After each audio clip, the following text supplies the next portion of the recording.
Thank you. So good to have you back in the studio. It's good to be here, finally again, playing and picking up with Shrubberies as we welcome you into the dungeon.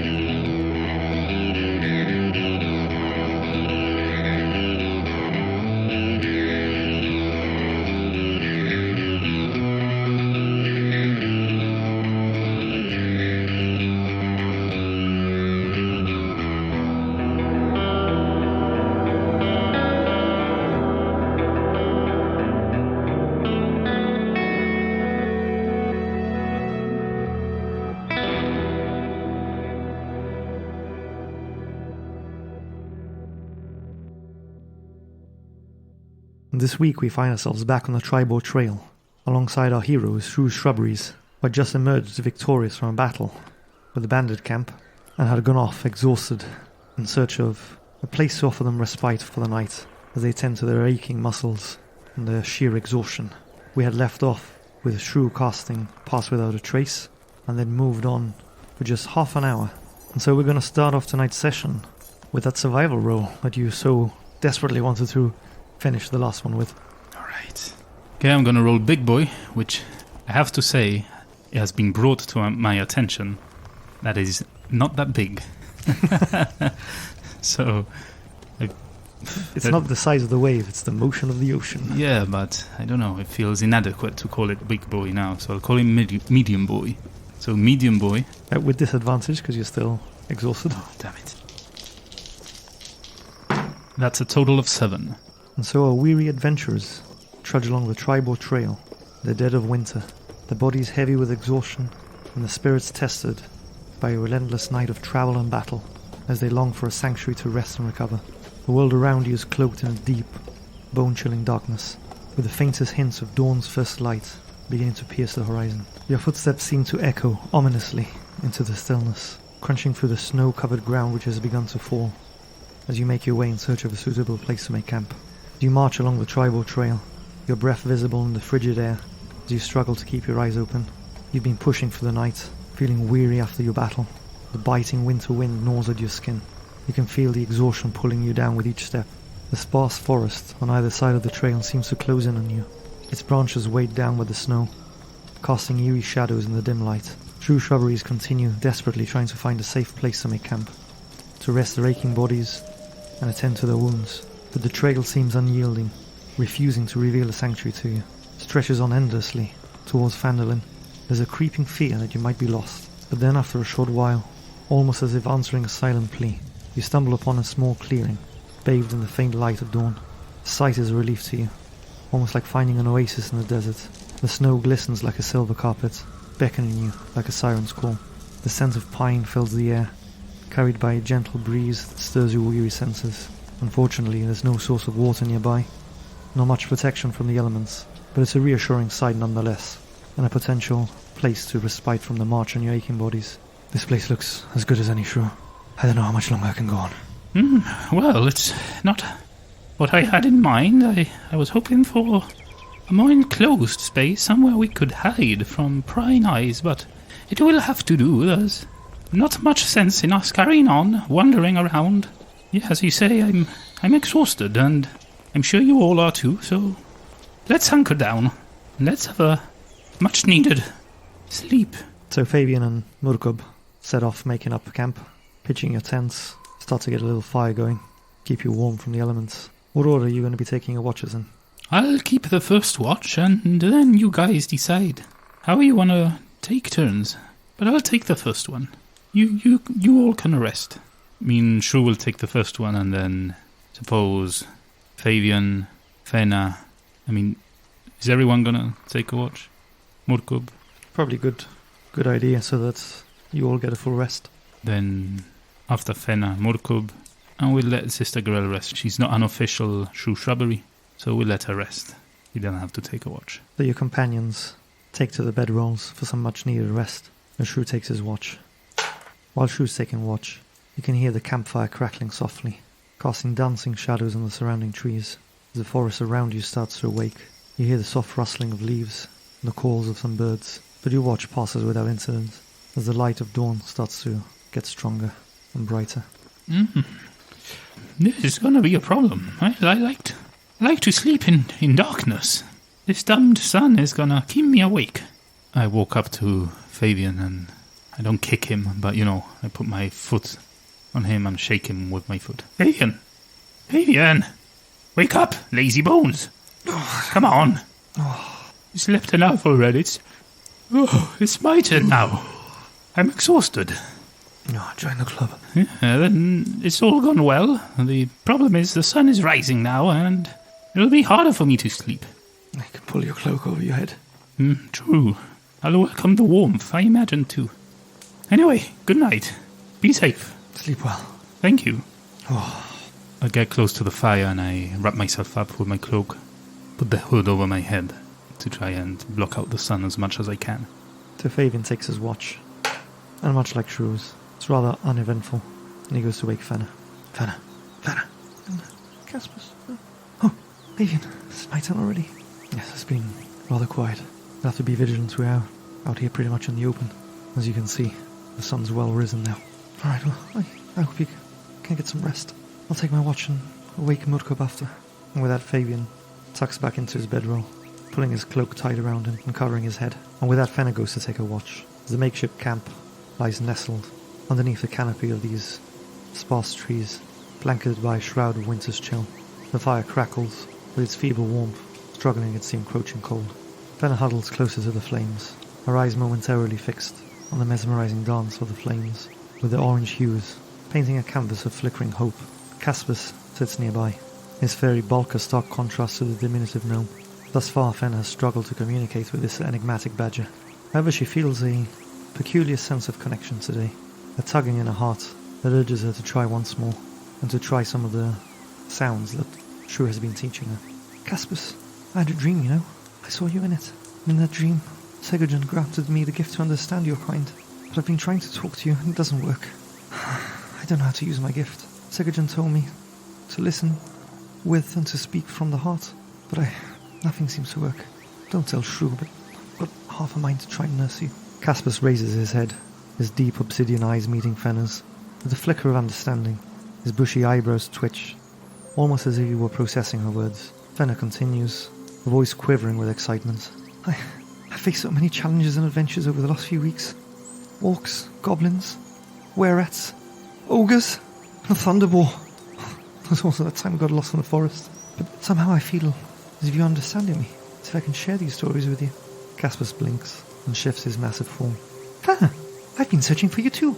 That morning we met, I woke with a strange sense that I had to find a gnome named Fenna. It's as if it was my destiny. And now here we are. Fenna's eyes widen in astonishment. You understand me? Caspus nods, a hint of a smile tugging at the corners of his snout. Yes, Fenna. It seems as if our fates are intertwined, and that we are meant to accompany each other on this journey. With newfound joy, Fenna and Caspus begin to converse in earnest. They speak of the respective pasts, the places that they have called home, and the challenges that they faced. As their watch continues and the cold presses in, their connection seems to grow stronger, transcending the boundaries of speech. Fenna seems to find comfort in the presence of a newfound friend, and Caspus in turn feels a sense of purpose that he has never known before. Together under this cold winter sky, they begin to forge a bond that perhaps will carry them through the trials and adventures that lay ahead. A gnome and a badger, united by destiny. Their watch ends, and Fenna goes over to wake up Murkub. Murkub! Murkub!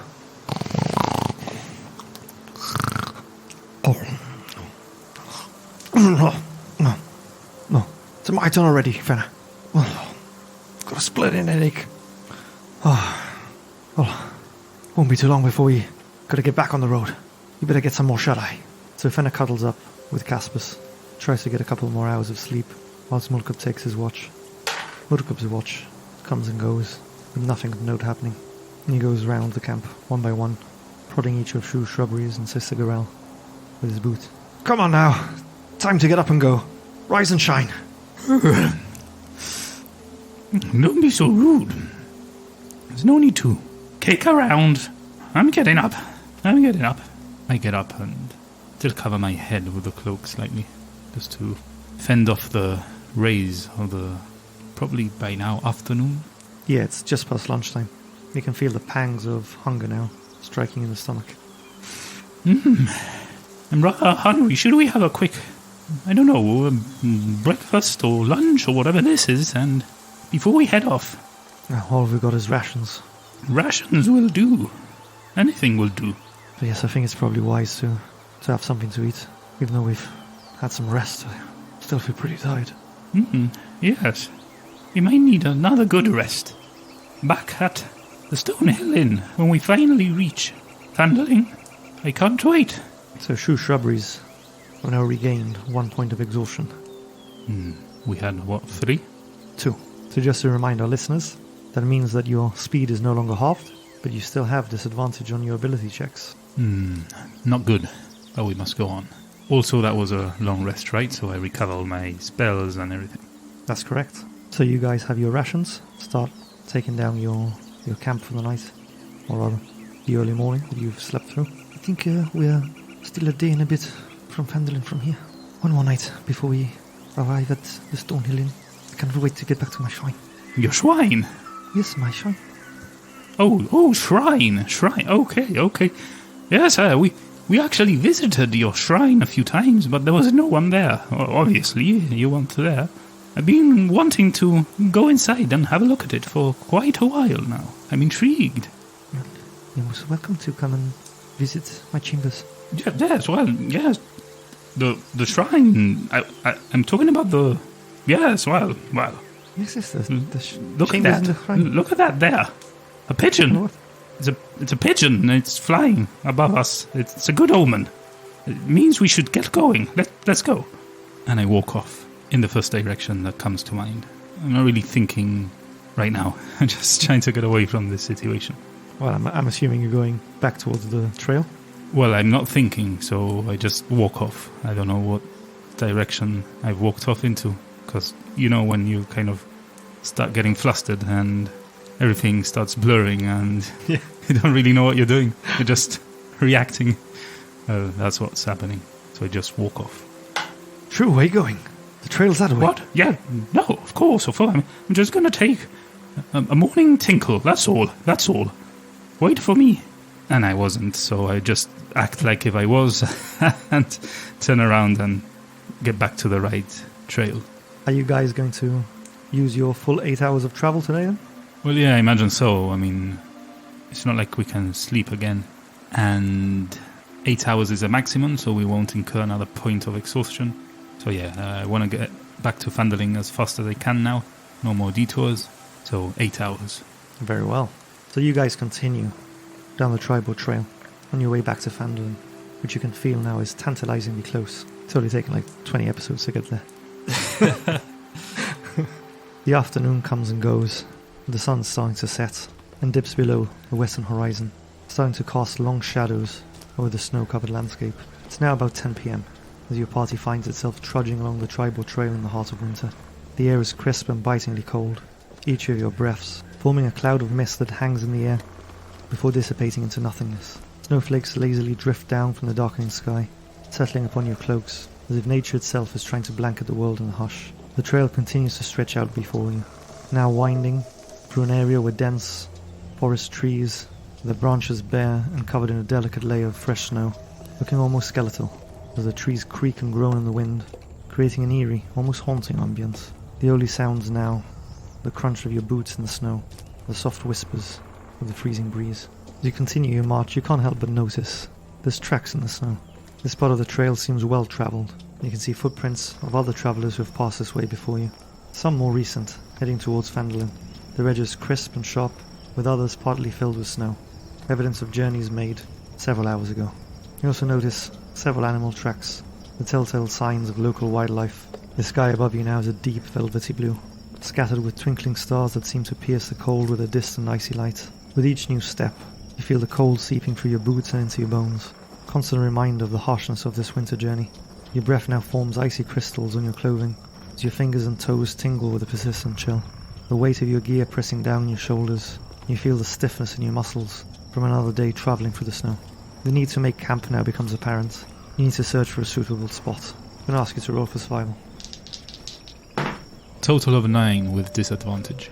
You spend a little more time than you would have liked, searching for a suitable spot, eventually finding a small place, offering some shelter, as the tree's branches covered in snow. offer some sort of a canopy. As you walk towards this place, the snow seems somewhat less deep. With some effort you can clear away some snow, set up your tents, light a campfire, and huddle close to it for warmth. The flames now crackle and dance, casting long flickering shadows that seem to push back the encroaching darkness. Is there anything you guys want to do? Well, huddle around the fire for once, fend off the biting cold, and maybe have a little talk before we actually go to sleep. I want to ask Fenna. Fenna, now that we are a bit warmer and it's easier to talk, how goes your efforts to talk to Caspus? Oh, Shrew, I finally spoke to him last night. Really? Yes. You didn't say anything? Oh, still tired. Yes. What did he say? Well, he understood me, and he told me that he had woken up with this sensation that he had to find me. So can you talk in between each other at will now? It would appear so. That's brilliant. Yes. I'm so happy for you. Thank you, Shrew. You have a companion, an epic badger, which you can ride. Yes, we'll have to find a saddle. I'm sure we can get one in town, or perhaps Nomengard if we go there. I wonder if I'll find one, ever. You know, a companion like yours. Someone to love and care for. And someone that loves me and cares me. Give me a perception check. A total of 9. And your passive was 14, yeah? Yeah. Okay, as you're saying that out loud, you catch from the corner of your eye Sister Gorel glance over her shoulder as she hears those words. Well, there's a pigeon just passed by, which means it's time for bed. The pigeon of bedtime. And good night, everyone. I just get up and cover my face a bit and wander off into the darkness. I've just assumed I'm going to take first sleep, and then they can wake me up when they want to take my watch. What was that all about, Fenna? I don't know. I was telling him that I finally managed to speak with Caspus, but it seems they got all flustered again and talking about a pigeon. Well, let him rest. Can sleep it off. I'll take first watch, Fenna. Why don't you get some shut-eye? And with that, Fabian takes his watch for the night. His watch comes and goes.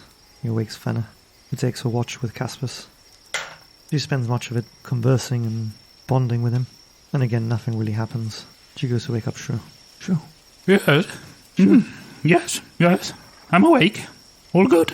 It's your turn to take watch. Good. I feel much, much better. I feel much more rested now. Got a spring on my step. I do. What happened to you before? What do you mean? Well, we were talking and you started spewing some nonsense about a pigeon. No, there was a night pigeon. A night pigeon. It indicates when you should go to sleep. You've never seen a night pigeon before. No. Well, keep your eyes out. When you see a night pigeon, that means that it's past your bedtime, missy, and you should tuck her in and get a good night's rest. Are you sure it just wasn't a crow or a raven or something? No. A night pigeon, Fenna. A night pigeon. Roll a persuasion. I'm going to roll an insight for Fenna. And with disadvantage. That's a 4. Not very persuasive. Total 4?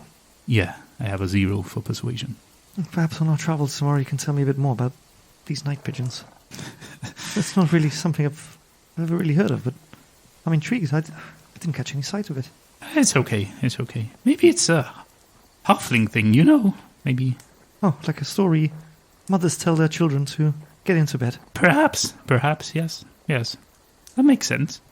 Anyway, get your rest. I'll keep an eye out. If I see any night pigeons, I'll wake you up.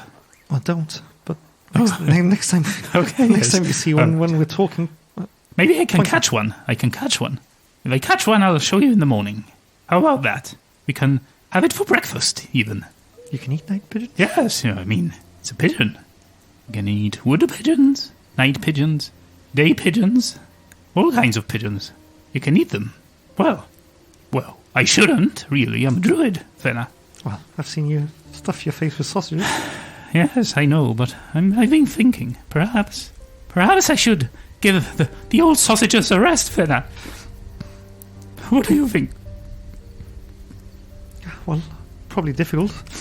I know. Why are you crying? Because I love sausages, Fenna, but I've been thinking I'm a druid, damn it. I shouldn't be eating the animals I'm supposed to be protecting. Didn't you hear Malices? He eats vegetables and and leaves and stuff. He doesn't eat meat. He doesn't kill animals and eat them. But what am I doing? But does he do that because he's a druid, or just because he doesn't? No, he's a druid. He does it because he's a druid. Because we are sworn to protect the wilds and the animals. And I'm here eating them, stuffing my mouth with sausage and yummy pork and all kinds of lovely animal produce. But I shouldn't. I shouldn't. I remember when I spoke to a piggy for the first time. He could smell death on me. He knew I had been eating his kind, Fenna. Was that in Battleskull Ranch? Yes. He innocently asked, and I just brushed this aside and said that I hang around. I lied to the poor piglet. I had eaten his father, Fenna. I don't know if I can carry on doing this, but I love sausages, so...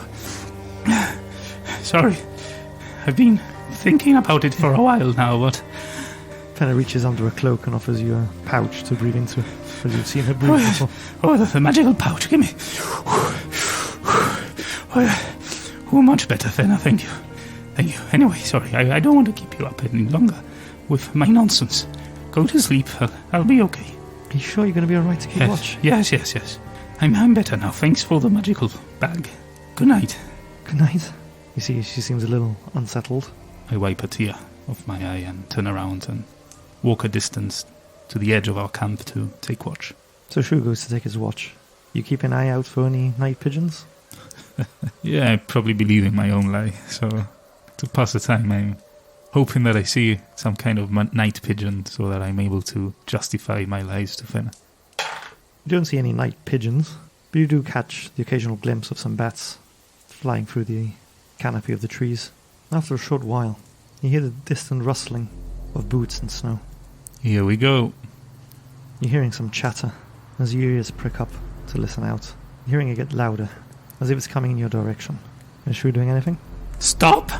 And then announce yourself before you get any closer. Are you shouting this out? Yeah. No, what is it, Shrew? You see Fabian, jumping alert, reaching for his sword. I hear some chatter. Someone's approaching us, Fabian. Be on your guard. I repeat, announce yourself before you get any closer. I shall start counting to 10.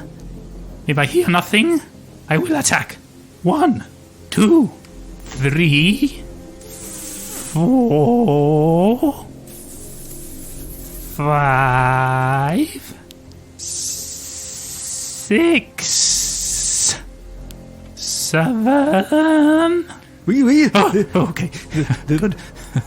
There's no need to be so hasty. No. Okay. You see this group of 3 travellers moving towards you. The first a stout and jovial dwarf, his ruddy cheeks and full beard, testament to a life well lived. You see his eyes twinkling with mirth as he walks towards you, his arms raised up in the sky. Just behind him and to the right, the human woman with fiery red hair, walking with an air of wanderlust, exuding a sense of curiosity. You can see upon her back is a lute.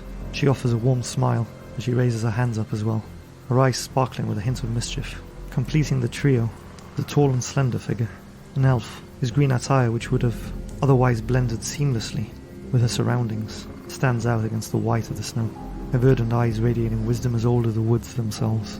We mean no harm. We just saw a fire and we're tired from walking. Thought perhaps we could share the warmth of your camp. Yes, of course, you're more than welcome. Leave your weapons by the tree there and make yourself comfortable. It is very kind of you. Well, of course, we don't have much to offer in terms of food and beverage, but at least you can get warm by the fire. Yeah, that would be very, very nice. What is your name, little chappie? Well, I'm a good foot taller than you, Well, wee lad. Yes, that's right. Very astute. My name's Flint Stoneforge. Very nice name. Powerful name, I like it. As he's now walking closer towards you, you can see that he's wearing a set of intricately engraved armour, bearing marks of both battle and craftsmanship, as he places a hefty mace next to the tree where you had asked them to place their weapons. Ooh, look at you. Do you come from a war or something? Well, I'm a little bit of an adventurer myself. What's your group's name? Well, we don't have one. You call yourself adventurers and you don't have a group name. No, that cannot be. You gotta think of one. Well, what's your group's name then? Well, I'm sure you've heard of us Shrew's Shrubberies. Shrew Shrubberies? Yes, we are known around the Sword Coast. Brave adventurers. We're off to kill a dragon, you see. Ooh, the one up on Icespire Peak? Correct, friend. We're not that experienced. Well, your armor speaks differently. Well, we've seen some fights here and there. Tell me, where do you guys come from? Like, as of right now, where have you come from? We've just left Phandelin Really? about a day's march ago. Ooh, how's it doing? How are the people there? They're alright, but, the mood is a little... Why? dampened. Well, they were attacked by some orcs. Yes, I've heard. Is everyone okay? Do you know of any fatalities? I think a few had fallen, but, we're not from here, so... Nobody I know personally. What about the townmaster? Did you see the townmaster there? You see the elf walk towards you. We had rumours in the tavern. Apparently the townmaster's gone to Neverwinter. I knew it, coward. Some say he went in search of aid. Really, aid. Others, like you, say that he was a coward and fled for his life. He's a coward and he fled for his life. I guarantee it. There's also some news about his brother. Another coward. You know them personally? Yes, I do, unfortunately. I have the displeasure, especially of knowing his brother. He let a whole camp of lumberjacks die. Was he hid in his office? Sounds like a coward to me. What news of him? Of the townmaster? Of his brother? Well, apparently he's turned up in Neverwinter, so some of the rumours were that he's gone there to meet up with him. What's your name? My name is Elowen. Elowen Whisperleaf. Very nice name. Pleasure to meet you. Thank you for offering us the embrace of your fire. It's no problem. Who's the leader of your little group here? Oh, we don't really have a leader per se. First mistake. You always need a leader. Are you the leader of your group? Yes, of course, can't you see? When things get tough, you need someone to lead, Everyone pulls their own weight, and everyone adds value to the group, but in times of uncertainty, you need one voice, and you need everyone ready to follow that voice. In times of danger, you don't want different opinions. You want to know exactly what you need to do. These tidbits are free advice for adventurers. Thank you. You're welcome. You never said your name. Oh, my name is Shrew. Shrew? Yes. Shrew of Shrew's Shrubberies. Here is Fabian, my very good friend, and the rest asleep in there. Fenna, Morkub, Sister Garel, and our friendly badger, Caspus. Are you heading down to Phandelin yourself? Yes, we've been trying to get there for a while now, but we have unfinished business. And you're travelling with an orc? Yes, Morkub, friend of ours. Not sure he's going to be a friend of Phandelin. Well, we'll see when we get there. Phandelin owes me a lot. Let's put it that way. You said your name was Shrew? Yes. Sure you've heard of me. I mean, if you've been in Phandelin, I'm sure people speak highly of Shrew's Shrubberies there, and especially Tublum, yes, of the inn. Will you be the same Shrew that helped Big Al? Yes, of course, Big Al, a good friend of mine. He did mention that a halfling had saved him. Yes. It's quite some time ago now. It feels like years. It was merely weeks. Listen, did you go visit Big Al? Oh, we're from Tribal. We just made a slight detour to Phandelin to stock up on supplies. Oh, so you're from Big Al's area? Yeah, it had been some time since he had been there. Unfortunate. What happened to Big Al? In his ranch and all? He spoke highly of you. As I do of him. He's a wonderful man. He said you helped him rescue Petunia. Yes, Petunia, beautiful cow, that one. She was being held by some ogres, nasty pieces of work, and orcs too. What about you, friend? What is your name? You seem awfully quiet back there. Is he attending to her lute? My name is Seraphina Dawn Whisper. Nice to meet you. What is it you're playing with back there? Why, this is a lute. You've never seen a lute? Yes, I've seen a lute. I couldn't make out what it was from this distance. Let me get closer. Let me see this. Do you know how to play? No, not at all, actually. Do you? I imagine you do if you're carrying it, but... Yeah, it's not just for decoration. I can imagine. Could you play us a little tune? Well, I wouldn't want to waken your friends. Well, maybe something quiet. Maybe a lullaby, something that won't stir my friends from sleep. I just want to hear the twang of those beautiful notes. She very quietly starts to pluck at the lute. This one comes from land far away. It's called Paloma. Paloma? It's a song about someone searching for love. Oh, nice. It tells a tale of that of a bird in full flight, searching for a nest to call home. Interesting. What kind of bird? A dove. Ooh, And she starts to play very softly that song for you, Paloma. it's beautiful. Brings a tear to my eye. This is what we need, Fabian. Why don't you know how to play an instrument? All you do is hit things and break things and kill things. Ah, it makes noise. What? It makes noise when you bash things. Yes, but not the sweet melodies that this woman is playing. I should perhaps learn an instrument myself, yes. Would you like to have a go? Well, yeah, not really. Yeah, why not? Why not? Let me see if I can make it sound good. Your fingers go here. Okay? You place your fingers like this. It's called a chord. A chord. A chord. Okay. This one's called Old Woman. Old woman. And this one, the turkey. The turkey claw. The turkey claw. That's the one. Okay. Can I do a performance check to see? Yeah, with disadvantage. 5. Half the strings are muted, as you just hear like a... No, wasn't the sound I was going for, but well, I can see that this is a beautiful instrument. Perhaps I should leave it to you and... It takes practice. Yes, I can see. It's very nice. Thanks for lending it. Anyway, make yourselves comfortable. If you want to eat anything, help yourselves to the few rations we have left and... Here, if you don't mind, I can put a pot on fire. Whoa, flint, yes, that would be very nice. We've got some vegetables and a few sausages from that barkeep. Ooh, from the stone hailing, you mean? Toglum. Yeah, that's the one. Did you bring the butter skull orange butter? We have some butter. Ooh, do you? Can you put one on a skillet? Fry that baby up? Yeah, let me get to it. Ooh, yes. It's been a while, you know. Where about have you been coming from, if you don't mind me asking? We'll be coming from the forest. Ooh, from the Neverwinter Woods. Yes, from the Neverwinter Woods, yes. Oh, I thought perhaps you'd come from Leylon. No, I haven't been there in a while, you know. Are you heading there yourselves? Aye, that's where we're heading. What are you looking for there? Well, his voice hushes down to a whisper. Ooh, secrets. I've been hearing tales. Or rumours. Of undead in the region. What? Undead? Well, the Mere of Dead Men is quite close, isn't it? Aye. Seems more up our street than a dragon. Don't think we would pretty much be dragon food. You have to be careful with undead too, they can be quite tricky. Especially those banshees. Avoid them at all costs. And if you see some will-o-wisps, they might look cute and friendly, but don't get close to them. They can kill you. They almost had our dear friend Fenna here. Bit of more free advice here. From adventurer to adventurer. Hey, appreciate it. Perhaps one day we'll see you in Leylon after you kill that dragon. Yes. I'd like to visit. It's been a while since I haven't laid my eyes on that little town, and I wonder how the building is coming and how they are progressing.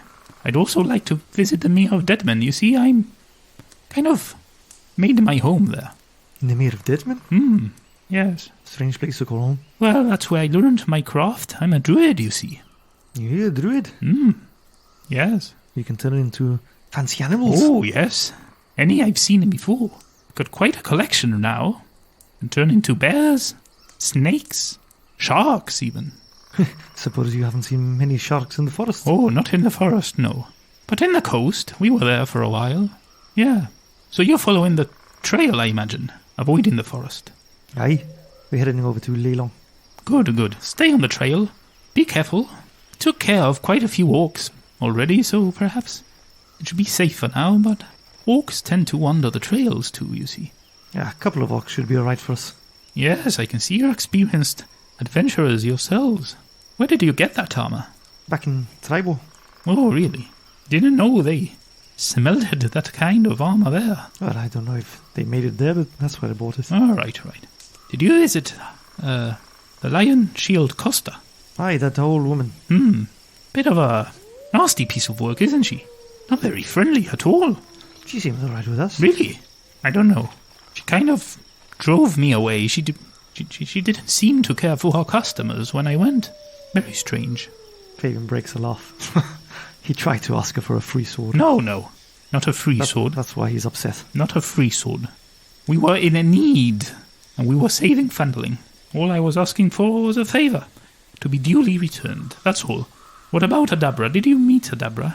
Aye, that fine dwarven woman that makes potions. In Umbridge Hill, yes. Is she doing okay? She seemed fine. I'm glad. Seems like you've got many friends in Phandelin. As I say, we're perhaps an enemy as well. Not in Phandelin, I don't think. Perhaps Harwing, but he's no longer there. But as I say, we've helped Phandelin quite a bit. They owe us quite a bit. When I say owe us, I don't mean I'm keeping debt or anything, but we've helped them quite a bit. I'm sure that they'll be willing to hear us out if we come back with an orc friend. I'm sure. I wouldn't be so sure. They've got the heads of orcs on pikes. Well, that's not good. That's not good at all. I'm trying to kind of unite us all. There's an opportunity here for orcs that live close by and us here in Phandelin and the surrounding areas to open new routes of trade and prosperity together.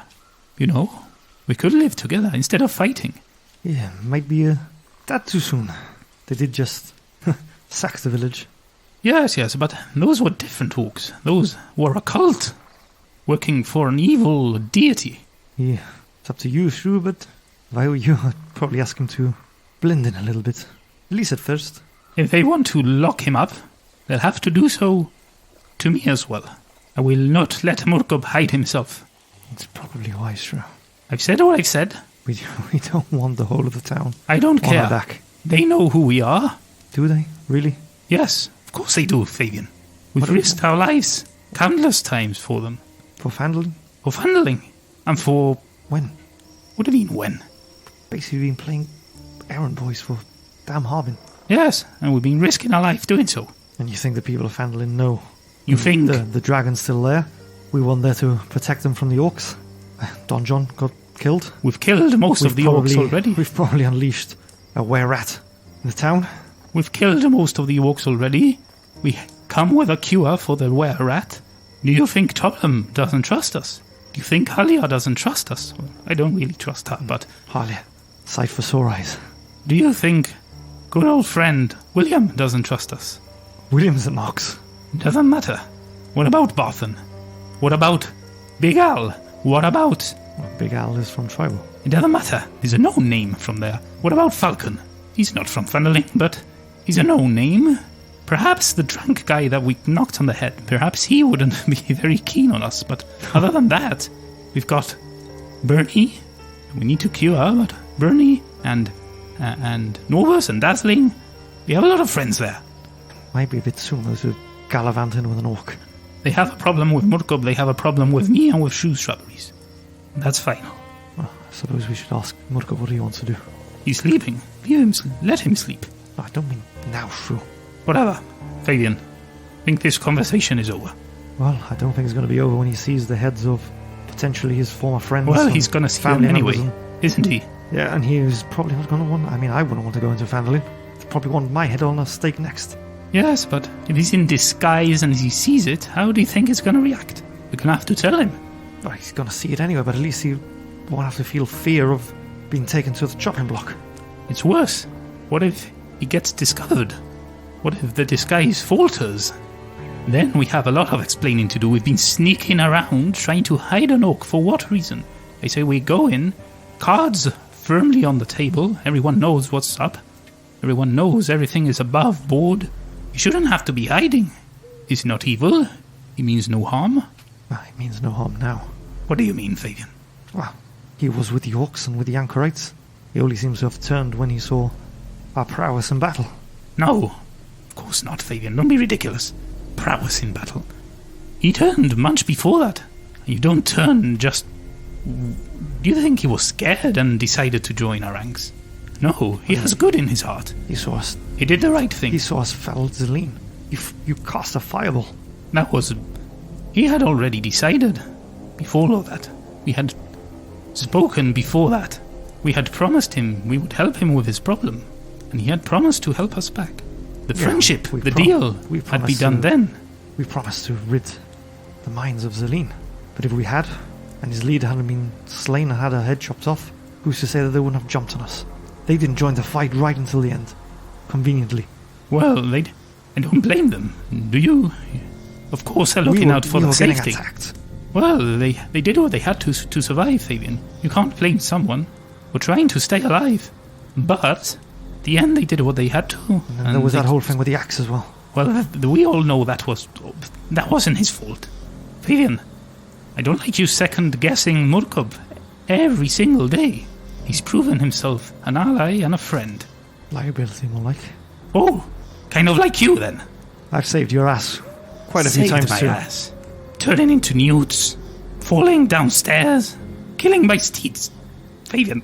Killing ogres, killing orcs, fighting the Thunderball whilst you were trapped under a damn rock. Perhaps you were hiding. You were a god in Lylon. Did I second-guess you when you came, looking for me? Well, I wasn't really looking for you, I was looking for work. Which reminds me, we haven't seen a coin yet. You said you didn't want coin. No, we had a deal. What was the deal, Fabian? Oh, now it's all about deals now, isn't it? Suddenly it's all about deals. I think I should second-guess you and not Murkob. You want the money? Here, this is all I have. 18 gold, take it. And I pass him the sack with 18 gold. What saying to give me all your gold, Shrew? Take it, Fabian. What I'm saying is that I did not come searching for you. You just happened to be in the tavern the day that I was there. Take the money, Fabian. Here, 18 gold. Count it if you don't trust me. I trust you. Just not 100% sure about our friend over there. If you trust me... And I think he probably wouldn't want to walk into Phandelin and take a risk. Unnecessarily. He can now, if he comes back as the slayer of dragons with Shrubberies, perhaps your plan for peace between orcs and Phandelin is more attainable. But they've just been attacked. We don't know who's died. They've just said that their heads are on pikes. And you want to walk in with an orc. I want to walk in with Murkob. And if we come down from killing the dragon, and we've lied to the whole town for all this time, how is that going to go down? Well, it would be understandable. I'll let Murkob decide, obviously. It's his choice.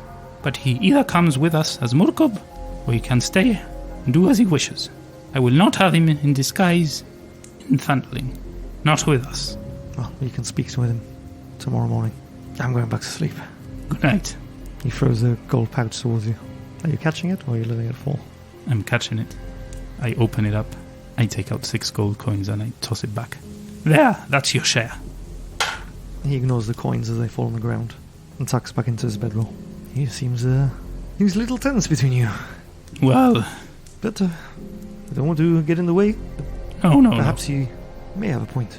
He's a little soon. I don't need a lesson from you, Flint. I know what I'm doing. I'll let our friend decide. If you want to get some shut-eye, we can take the next watch.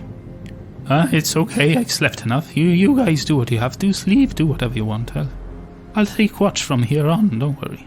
And so they finish their food. They give you a sausage, lightly fried in some of that tasty butterscotch ranch butter. I'm not even hungry, so I just stuff it in my pouch for now. A greasy sausage? Yeah, stuff it in there. Absent-mindedly stuff it in my pouch. You see your friend starting to stir, sniffing on the air. Oh, that smells delicious. Oh, good company. Sorry, love, all over the place, sorry. Yes, Murkob, these are some fine friend that found the way to our camp last night, and we let them stay here for now and take warmth by our campfire. They offered to cook us a hearty meal. Oh, I smell sausage. Yes. Oh, my stomach's rumbling. Help yourself. There's enough for everyone. Flint here made sure of it. Thank you. So you guys fill up, and Flint and his companions take some rest. I suppose we should be heading to Phandelin soon. It's almost there. Can't wait. Proper bed. Murkob, could I have a word with you? Of course. What is it, Shrew? Well, it would seem that the attack on Phandelin by your kin, the Orcs, Yeah? it obviously didn't go down too well, and... You don't say. It would appear they have heads of orcs on spikes around Phandelin. Are you sure you want to go there? Well, fair enough for me, that hat. Suppose as long as they don't know I'm an orc for now, should be alright. If they find out, what then? Well, I didn't know she wasn't a fat peasant until she revealed herself. Yes, you are just one person. I'm not comfortable lying to a whole town, one with which we are meant to be protecting. And I don't feel you should be hiding who you really are from a town that is supposed to be good. is supposed to be building and prospering, and is trying to fight for survival like all of us. And that my kind ransacked. Sorry? And that my kind ransacked. Well, your kind. You are yourself, Murkub. You don't represent all the orcs of this earth. No, but we did take over that mine. Had a few scuffles, with the dwarven miners there. All I'm saying is I'm not going to lie to Phandelin and cause a bigger problem. I'm not comfortable with you hiding who you are, and I'm not comfortable lying to the ones we are supposed to be protecting. What if they catch our lie? In the worst possible moment, we would lose all credibility. As heroes, no one would trust us, and all we've been trying to build will be for nothing. I cannot do it, I'm afraid. I understand your situation, and I understand that you might be fearful to show your face and your true colors. But I guarantee that I will stand by you, and if they want to lock you up, they will have to do me so. If they want to fight you, they will have to fight me too. I give you my word. But I cannot go into Phandelin, hiding you under the noses of the people there. I am sorry. What are you saying then? You're saying I can't come to Phandelin? You can come to Phandelin as Murkub. I can be Murkub the peasant. As Murkub the orc, who you truly are. Roll a persuasion. 12. I don't think I'm entirely comfortable with just gallivanting in there. Who knows how many were felled in that attack? It wasn't you who felled the Murkub. Could have been. So, you say if a band of human bandits would have attacked Phandelin, no humans would be allowed in Phandelin? Suddenly, no humans would be trusted in Phandelin suddenly? Is that what it is? Is that what it would have been? What's the difference here? You are not them. They are worshippers of Talos. They are evil. They worship an evil deity, and they had evil and nefarious intent. We have taken care of them. They are no longer a problem. Do you consider Grumsh an evil deity? Ooh. Give me a religion check. I'll say with advantage because you grew up being taught by the priests. 18. You know that Grumsh is an orcish god, known as the One-Eyed God. Goes by many titles. The Cursed One, the First Power of Orcs, He Who Watches, that his alignment is that of evil. And then one of his aspects and aliases is Talos. Grumsh, yes, well, for those that believe in those things, yes, he's considered an evil deity. He's our god. Well, do you follow the teachings of Grumsh? Are you evil in heart? Are you driven by bloodlust and killings of innocents? I asked you... That's pretty much how we've lived our life until recently. Well, I ask you, as Murkub. You do not answer for the transgressions of your people. I ask you as Murkub. Do you not want to strive for a better future? One where we can all prosper together? One where we can live peacefully and not be constantly waging war against each other? It starts here. You can be the spark, Murkub, that ignites this fire. The spark of change. I've never really fancied myself as a leader. You don't have to lead. You just have to be the spark. Anyway, you are entitled to do as you please, as so am I, and I am not comfortable lying to the whole town we are intending to protect. But as I say, think about it. I will stand by you whatever you choose, but I will not lie to the people, and I will not sit comfortably whilst you have to hide who you really are. You have proven yourself, time and again, you're an ally and asset, and someone I have no problem going to war with. There is no reason for me to hide you from anyone. I'll have a think about it as we walk towards there. So just to get this clear in my thick skull then, if I choose to use Fenner's magical hat, I'm not welcome with you then. I mean, the entire journey this way, I've been thinking that was the plan all along. I've said it since the beginning that I will not hide you. I cannot. You are welcome, but I will not lie for you. I will not lie for anyone. I will tell them the truth. Like I said, I'll have a think about it. But I'd be lying if I said I was keen on the idea. We can go in under disguise to get a feel for the situation. See who's in charge now. But when we ascertain who's in charge and who's calling the shots, we tell them first. We get them first on our side. And then we present Shrew's Shrubberies, the heroes of Phandelin, the ones that are to kill the dragon, as we are, orc and all. And then, with the blessing of the person in charge of Phandelin, the townspeople will have to accept it. That sounds a little better. Oh, Suppose we should get going. Yes, I suppose we should. There's that travelling pigeon, indicating that we must move. Did you see a night pigeon then? Shrew? No, I saw a few bats, but I've just seen a travelling pigeon. Travelling above us, or flying, in the direction that we should be heading. So let's go. With that, you bid farewell to your new friends that you've made over the last night. They head off on the tribal trail towards Leylon, and Shrew Shrubberies make their way towards Phandelin, which is now just within reach. Before I leave, I reach down into my pouch, take the sausage, bring it up to my nose and give it a deep breath, lower it down close to my mouth. It's been good knowing you, and I turn around and fling the sausage into the woods. I would have eaten that. Kind of taken slightly aback. I thought I was alone. Forget it. It was supposed to be something symbolic.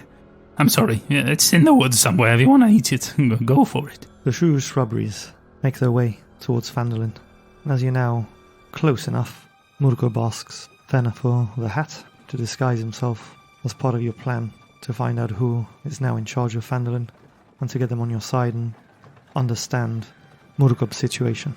Much like Fenna, he just disguises himself as a simple man, almost peasant-looking. As you're now approaching Phandelin, you can see the signs of the recent orc raid that had ravaged the settlement. The once thriving town seems to have been profoundly affected. Spirit dampened, and the few people you're seeing in the outskirts of town seem to be in a state of unease. Your approach is marked by a palpable tension in the air. The usual sounds of laughter and merriment, people at work, that previously accompanied you when you entered the town, conspicuously absent. The road to Phandelin littered with debris, signs of neglect in the wake of the attack. The state of the town itself seems a stark contrast to the vibrant community you would have seen in the past. Various buildings bear scars of the orc raid, with charred walls and shattered windows. The mood amongst the townsfolk is somber, fear and worry etched on their faces. The bustling market square now seems deserted. You notice the occasional glance towards you and your party, as people speak in hushed tones to each other, keeping their eyes on you. As you walk through, you can't help but notice the gruesome display that has been erected. Orc heads, rotting and putrid, impaled on stakes, serving as a macabre warning to any would-be attackers. They've been here now for several days. The smell that wafts from them is unbearable, a pungent mix of decay and death that seems to linger in the air. Flies buzz around these grisly trophies, and crows perch on nearby rooftops, adding to the eerie atmosphere. And I think that's where we're going to call it a session. Ooh. Right at the footsteps of Phandelin, ready to go in and meet up with some of my good old friends. Let's see what's going on. At least you know that a few of them have survived, based on your conversations with Flint and his companions. Yeah, should have asked who was in charge. I thought you may be doing this, but I didn't want to lead you on or sort of influence the conversation you had there too much. I just imagined it was Halia, so I glanced over that fact. We'll see. Yeah, we will see. You now only have to wait one more week. I hope it's not that guy, the Neverwinter God. It's going to be a hard sell if it's that guy. I mean, if it's Halia, we might be able to, talk to her about Murkob and the situation and get her to come to terms with it and kind of get on our side. But if it's the Neverwinter God, it's going to be a hard one. Well, if you want to hear us reflect more on the session we've just played, be sure to head on over to www.i2td.com. Got a link there to our Buy Me a Coffee page, and in exchange for joining one of our membership tiers, you can get access to bonus little podcast episodes where we reflect on the session we've just played. There you'll also find our shop, where we have potions you can donate and as one-off donations, and also items. Think of, weapons, extra potions that do other stuff, scrolls, things that will help us in our campaign, and obviously will also help us as a donation in real life. It also allows you to become part of the story we are telling, and we give you a little shout out in the game and on X if we get a donation from you guys. So if you want to do that, head on over there and check it out. This is now episode 54, so if you've been listening along, I'm sure you've heard some of those shout outs to those amazing donations we've received and how they influence the game. A little bit like Hunger Games. Yeah. And if you can't do any of that, if you can't donate or subscribe to any of our memberships, do not worry, you can still help us by commenting, liking, leaving reviews in your podcast player of choice, YouTube, anywhere we are. If you interact with us, leave us reviews, leave us likes. That helps tremendously to get our podcast out there so that other people can discover it. So if you can do that, thank you very much. So this brings us over to Twitter Twatter. Where you tweet, we twatter. We posted out a tweet for you to comment on. We wrote, when you step into a ttrpg session, you leave reality behind and immerse yourself in a world of fantasy. The adventures, the laughter, and the unforgettable moments make it all worthwhile. We asked you all, what's your favourite thing about playing ttrpgs? We got some comments, some new faces as well, which is always lovely. Some new, some old, and some old friends we hadn't heard from in a while. In a while, yeah. So I'll start it off with our good friend Anthony. And he says, my favourite thing is the camaraderie and stories you tell. Just living and adventure together and the stories you take out of it. Which I must agree with. Yeah, 100%. And so do quite a few of the other commenters. We've got Surf Loving Goth, our old friend Eric, who writes so many laughs with friends, fun stories. Yeah, then we have Tony, again, kind of repeating the same sentiment. Good times with friends, new and old. That's a good one though, like, you get to meet new people whilst you play D&D. Perhaps a friend of a friend brings in someone new, or a friend brings another friend, and it's a good way to meet people, I think. Yeah, 100%. I've met quite a few amazing people through playing D&D. And also online, you know, with having launched the podcast, we've made some amazing friends along the way, thanks to TTRPGs. That's right, that's right. We've got Legends of Athalu. Ya te sé pamplinas y pásame la pelota. It's a little inside joke from an old Barca parody clip online. You speak or understand Spanish, highly recommend checking it out. It's a good one. Just search Afalu. Afalai Afalu. Shoot the ball to me. Just search shoot the ball to me. Classic. Anyway, going off on a tangent there as we like to do. But yeah, Legends of Athalu writes, as a forever DM, I like it when players finally crack the riddle or figure out who the villain is. I enjoy when they really appreciate some part of the story or world building too. Yeah, that as a DM, that is especially true. You know, for me, not even cracking a riddle or figuring the villain out or anything, just appreciating what he says in the second part of the sentence, appreciating the effort that's been put into creating, especially a homebrewed world, you know? Yeah, I remember running that adventure in that homebrewed game, my first time DMing, and seeing some of the players' faces light up when bits of the backstory had been weaved into the overarching main campaign, and seeing their reaction perhaps as the world around them reacts to their actions.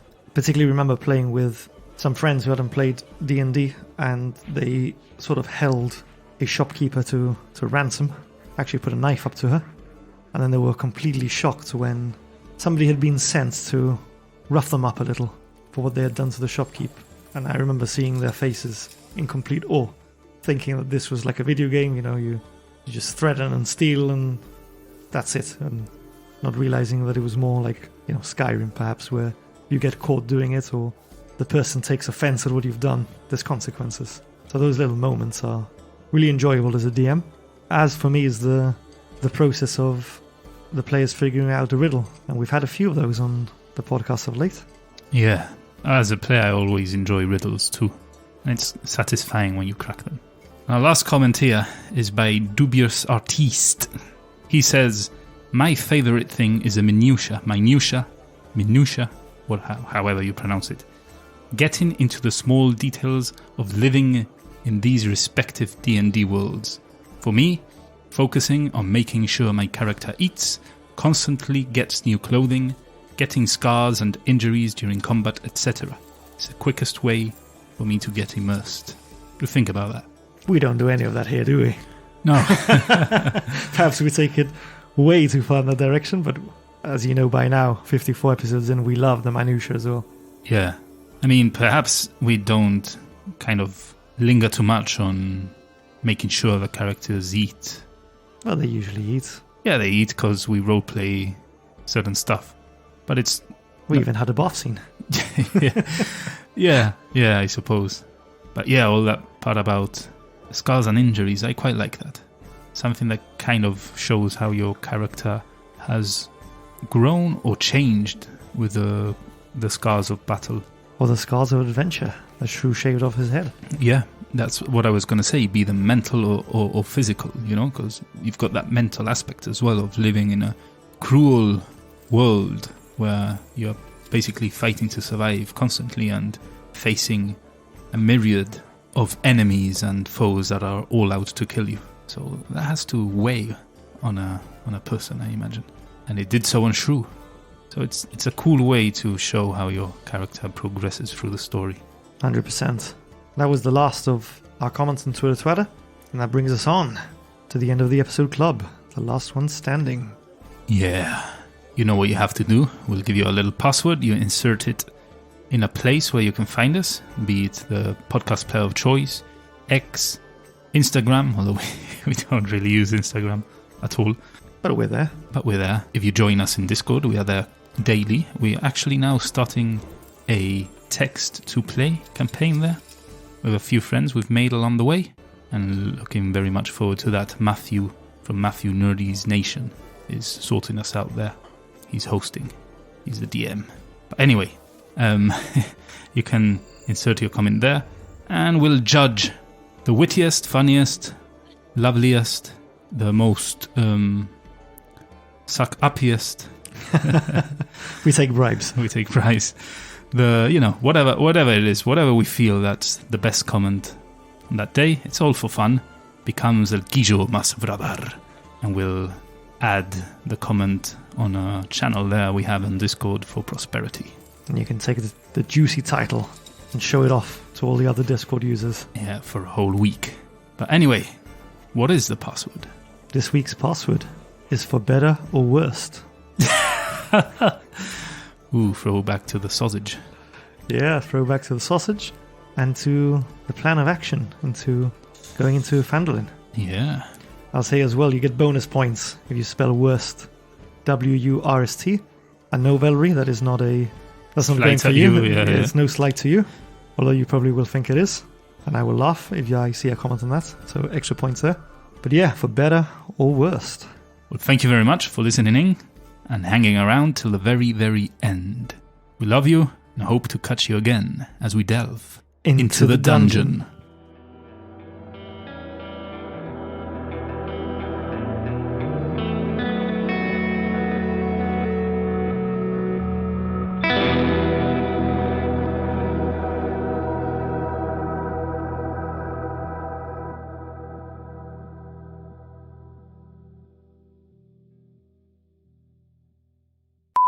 She very quietly starts to pluck at a lute.